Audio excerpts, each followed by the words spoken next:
বাতাসে ঝুলে আছে এক পুরনো নিঃশ্বাস, ঢাকা শহরের ফুসফুসে। আমার শহর একসময় জীবনের কেন্দ্র, আজ কেবল অতীতের প্রতিধ্বনি।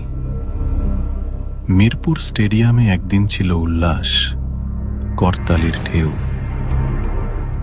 আজ সেখানে শুধু ঘাসের বিছানা আর নিস্তব্ধতা।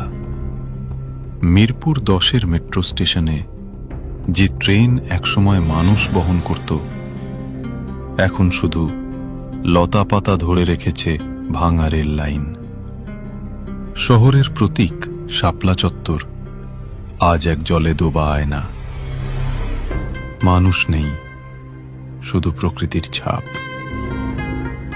মরিচা ধরা বাস, জলে ডোবা গাড়ি, সবই থেমে যাওয়া জীবনের স্মৃতি।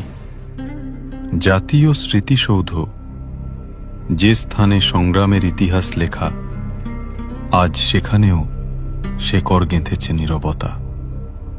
ভাঙা জানালা দিয়ে হাওয়া গায় এক বিষণ্ণ গান। পিচের ভেতর থেকে গজিয়ে ওঠা গাছ বলে দেয়, মানুষ হেরেছে, শহর হেরেছে। কিন্তু এই ধ্বংসস্তূপে আছে অদ্ভুত এক শান্তি।